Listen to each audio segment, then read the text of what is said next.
নমস্কার বন্ধুরা, শুভ সকাল। সকাল সকাল একটি গুরুত্বপূর্ণ বার্তা দিতে চাই কেন্দ্র সরকারকে।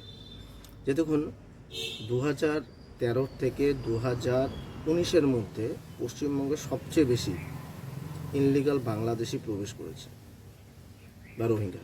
তারা এখানে ভোটার কার্ড, আধার কার্ড, পাসপোর্ট, প্যান কার্ড সব কিছু আছে।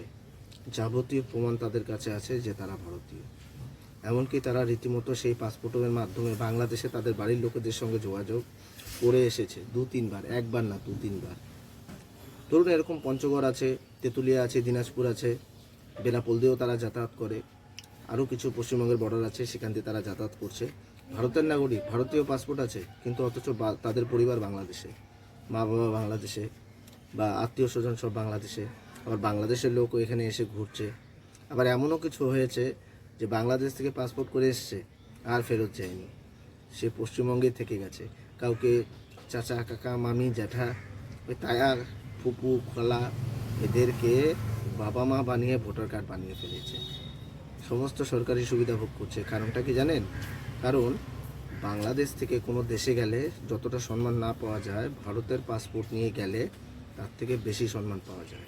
ধরুন, বাংলাদেশ থেকে কোনো লেবার বা শ্রমিক মালয়েশিয়া গেল কাজ করতে, সেখানে তার ন্যূনতম যে একটা মাসিক স্যালারি হয় সেটা হয় 30,000 বা 25,000। এটাই যদি ভারতীয় পাসপোর্ট নিয়ে কোনো ভারতীয় মালয়েশিয়াতে কাজ করতে যায়, তার দাম একটা আলাদা থাকে। সেক্ষেত্রে তাকে মাসিক 40,000 থেকে 50,000 টাকা দেওয়া হয়।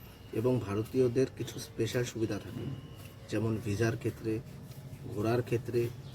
এই সব সুবিধা ভোগ করার জন্যই বাংলাদেশিরা অবৈধভাবে পশ্চিমবঙ্গের পথ দিয়ে ভারতের বিভিন্ন রাজ্যে বসবাস করছে বা বসবাস করছে এতদিন ধরে।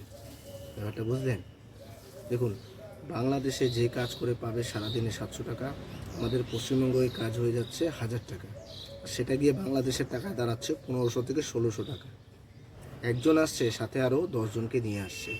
তারপরে ওই যে সরকারি ফ্যাসিলিটি তো আছেই, মহিলা হলে ভাতা, তারপরে সাইকেল, আরও যেসব সুবিধা কেন্দ্র সরকার দিয়ে থাকে, বাড়ি, আবাস যোজনায় নাম, বিনা পয়সায় ঘর, সমস্ত সুবিধাই বাংলাদেশিরা ভাগ করে নিচ্ছে, আর আমরা বঞ্চিত হচ্ছি।